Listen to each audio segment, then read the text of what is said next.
You know, if you're a lawyer, you can own your practice. If you're a baker, you can own the bake store.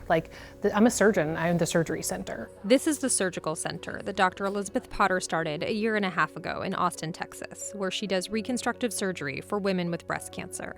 The fact that we have this is so powerful. I have these skills, and when I have an operating room, I can really offer them to people. You see a 390? Because if I have the skills and I have the place, why can't I? What's in the way? And lately it's insurance. In January, Dr. Potter went viral with a video detailing her frustration over an experience with United Healthcare. It's 2025 and insurance just keeps getting worse. Now she says she's being punished for speaking out, and it's pushing her practice to the brink. I'm scared. I spoke out against health insurance, and the insurance company decided that my facility can't be a network. And I built an entire business plan and invested almost $5 million in being able to be a network with insurance. I feel like crying sometimes. Potter herself has long been in network with the major insurance companies as a physician and believed it would be easy to get her center in network too. I am gonna pop in and see room 3. I heard insurance companies saying, hey, we wanna move these really expensive cases out of the hospital and into ambulatory surgery centers. It saved the healthcare system money. And they said, we wanna do more of that. And I'm like, I'm over here, I can do that too. I assumed that they would let me do this. Hi, how are you? But nearly 8 months after her video got millions of views, she says several big insurers have not yet contracted with her, including United Healthcare. After I posted that, they just went radio silent. When you found out that they were not gonna let you into the network, what impression did that leave you with? It makes me feel like the only way to succeed or the only way to have safety as a doctor is to play nice, to be polite, not to upset, the powers that be. Is there a culture of not speaking out about insurance? Oh gosh, yes. There's a huge problem where you're not allowed to say negative things about insurance companies or you'll get penalized.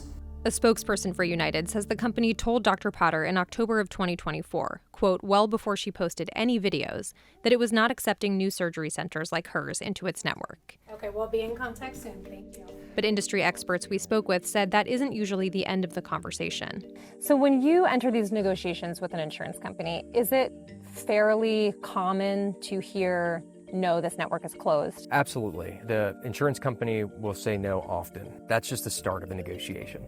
As the CEO of Payer Health, Armando Cardoso's job is helping doctors like Potter negotiate these contracts. Though he declined to speak to the specifics of her case, his company has been handling her conversations with insurers, including United. Insurance companies have a lot of strength and a lot of scale that give them disproportionate leverage. How much of an impact does it have, if someone is able to get in or out of a network? It's a huge impact. So if you're not allowed into one of these networks, it's a big chunk of your business that you're not going to be able to access. Because there's a huge percentage of patients who are going to say, this person's not in a network, I can't go there because it's too expensive. Exactly. United told CNN that after its initial decision, there were no ongoing negotiations with Dr. Potter and said, we aren't penalizing her for anything. The insurance company added it has 33 in-network ambulatory surgical centers in her county, noting clearly in the Austin area there are sufficient options for our members. In July, Dr. Potter began to face the financial reality of what it would mean for her facility to not be allowed in-network. This is all happening because of a doctor speaking out. That week was really hard because I felt things crashing down around me. We were running out of money really bad. We'd emptied our savings. My husband cashed in his 401k so we could make payroll. I sold some things that were important to me. She took to social media.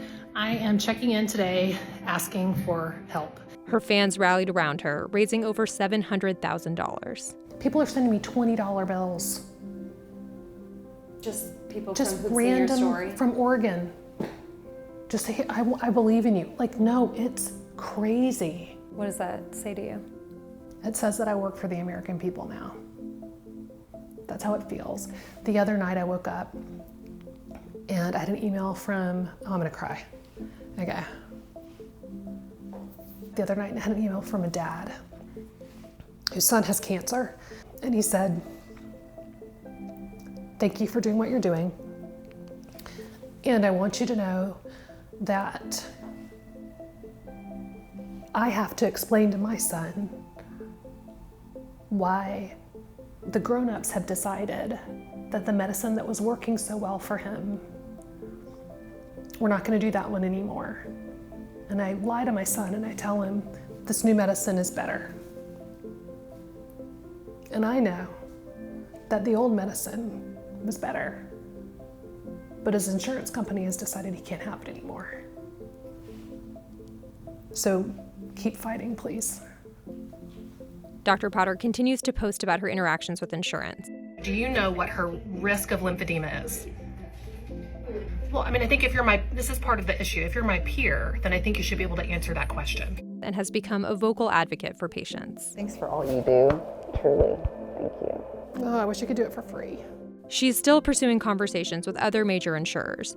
Donations have helped buy her a few extra months, but she says it costs $100,000 a month to stay open. What would it mean for you to have to give this up? I just can't let them win. I can't for me, and I can't for everybody, because that's just not right. I've got months to figure this out, and I just know that we will. I'm here for whatever needs to happen, but I'm not going down behind insurance.